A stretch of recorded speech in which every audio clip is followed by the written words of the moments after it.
Welcome back to the porch here at the beautiful Grand Hotel on a lovely day on Mackinac Island as we continue with the policy conference and a chance to sit down now with U.S. Attorney for our part of Michigan, and that's Matthew Schneider. Good to see you again. Good to see you, Devin. Thank you so much. You and I were just talking before we started here. A lot of people might think, well, that's a weird place for the U.S. Attorney to show up. It's really largely business and politics. Right. But explain why security is why you're here, and this has gotten fascinating to me. Certainly. So people might ask, why is the U.S. Attorney, why is the Justice Department at a business conference? And the reason is we have seen over the last few years a tremendous increase in the amount of cybersecurity and hacking and attacks from foreign nations, foreign nationals, upon American companies, including people in Michigan. So we're seeing outside foreign sources coming into your company, stealing your data. A lot of it is about theft, stealing your software, taking that, depriving your company of its intellectual property, and then using it in some other way across overseas. And almost all of this is coming from China. So of all the investigations in the Justice Department, of all of our counter-espionage security cases, over 90% have some connection to the Chinese government. We're not talking about the Chinese people here. We're talking about the Chinese Communist government, which controls the industry and the companies, and quite frankly, the people in the country. Has it ratcheted up since the trade war started? Is it worse now than it was, say, 2 years ago? It's definitely worse now than it was a couple of years ago. Yeah. I don't believe there's a connection between why it is. This was going to happen anyway. The increase in saboteurs and technology attacks against our companies in Michigan, that started increasing a few years ago. Yeah. And then now we combine that with the trade war. And the trade war is essentially a trade war. That's when you're fighting over in the open about things that might be legal or not, civil disputes. We're talking about crime. This is not, yes, okay? yes. We're talking about actors targeted by the Chinese government to infiltrate our companies, infiltrate our universities and our schools, grab our technology, steal it, and then bring it back to China. I can still remember my first trip to China and having someone explain to me that how much the art of war, the ancient text, still sort of controls Chinese thought, and there's Certainly. nothing in the art of war about fairness. It's Right, about I've winning. read it. Yes, exactly. It's just about winning. Right, that's and so that win at all costs would seem to be what's kind of happening to us. You know, the art of war is also about long-term thinking and strategic thinking. And you know, you might see a grandchild or something like that, a little kid. You might see that person, and then years go by, and you say, "How did you get bigger than me?" Well, this is America looking at China.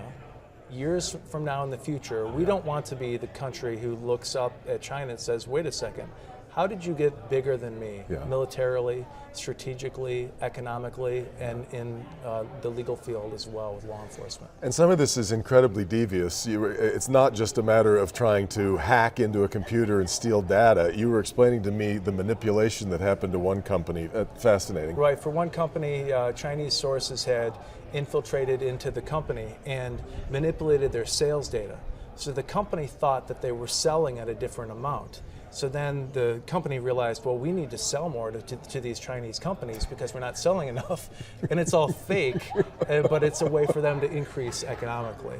And it's not just about data. It's, you know, the hacking that we see, you know, the security breaches at Target or other locations.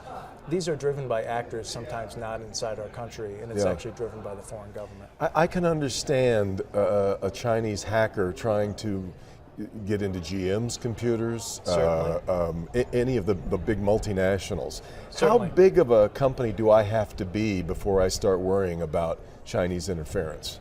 Any size. It doesn't really matter because, for example, you could be a very small company, but you might have some patent protected, for example, seeds, okay? So you're an agricultural company, you're not very large, but you grow genetically engineered seeds that are perfect for American soil, and you need to keep that technology to yourself.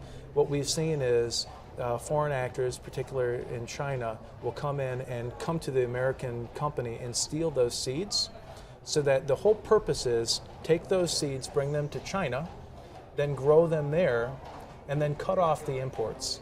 So we no longer have to import from this American company because we can grow it ourselves, which decreases the market share for America. Yeah. At a different side of the cybersecurity problem is all of the disinformation that has poured into the United States over the last couple of years. We saw that, of course, notoriously in the last election. Yes. I'm not getting a great sense that and maybe I'm hoping you can tell me that no, we're taking care of it behind the scenes. I'm not getting a great sense that we're prepared for 2020 in a better way to manage all of that than we were for 2016. Well, there's always more work that needs to be done.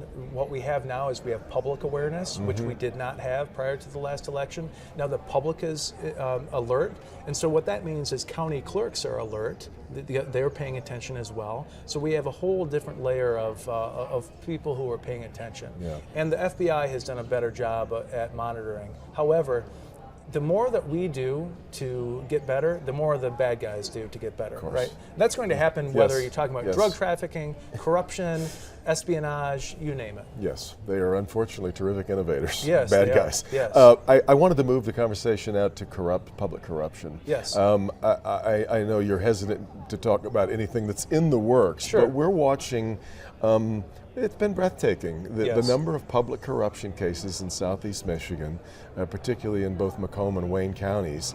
I'm trying to get a handle on just how crooked the governments are that we rely on every day. So I'll give you a snapshot. Let's look at the last 5 years, okay? The last 5 years across America. Every year, for the last 5 years, every state brings maybe one corruption case, one defendant per state.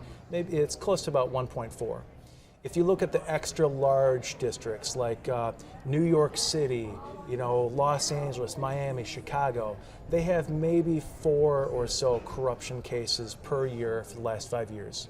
In Michigan, it's 18 a year for the last 5 years. So we definitely have a more significant corruption issue here in the Michigan region.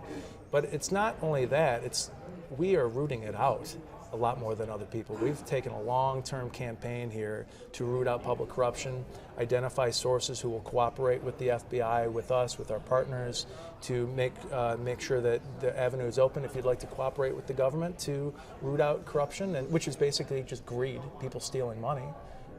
Making sure that that's not in our public system. Does that put us at one of the most corrupt states in the country? It has to. I wouldn't say it that way, but I can tell you what our statistics show is that we lead the nation in corruption cases by far.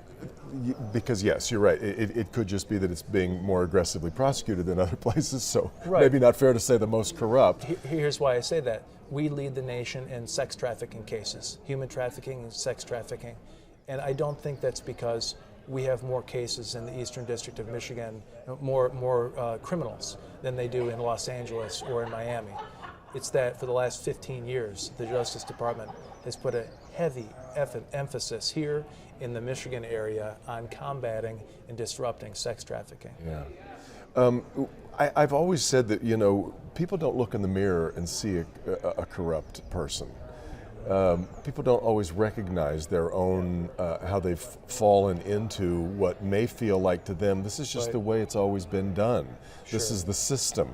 How big of the problem is just the way that it's always been done, and people who are aggressively flouting the law? It's part of that problem. I think over time what we've seen is that people do think, I've taken a bribe here, I've taken it in the past, no one has caught me, and it's just the way the system works because my fellow county employee is doing the same, my fellow state employee is doing the same. What we're seeing here is really tragic. The amount of bribes is so small sometimes. $200, $500 to take a bribe to influence a contract. $500 or $200 to throw your life away to go to federal prison, it's just not worth it. That's something that we're seeing as well. So can you give me any idea of how big the caseload is that you're working on that we don't know about yet, and how much corruption there is still left to be challenged and corrected? We have plenty to go. During the Kwame Kilpatrick administration, there was a statement made somebody, I can't recall, who said, this is the end of public corruption in Michigan. That was not correct. We have plenty of investigations to keep us going, and we will keep doing that until as long as it takes. Macomb County feels like a corruption cluster, to put it in medical terms. Sure. Well, we've indicted 22 officials in Macomb County, employees, government employees. 10 of those are government employees. The rest are citizens passing bribes. Gasper Fiore was the trash hauler, people like that. Dean Reynolds was a township official in Clinton, in the Macomb area, who also went to prison.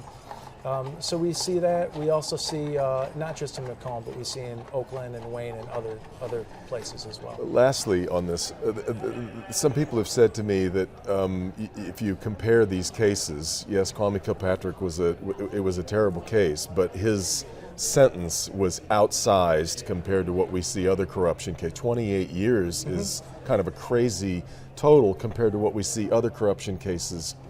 Now, he was a mayor of a large city, and I suppose the scale was different, but some people have suggested that there was a race component that had us go after Kwame Kilpatrick in a more aggressive way when it came to sentencing than other corruption cases. Well, how do you deal with that? If you look at the sentencing in that case, and if you look closely at it, our office was very careful to gauge Kwame Kilpatrick against other defendants similarly situated in other parts of the country.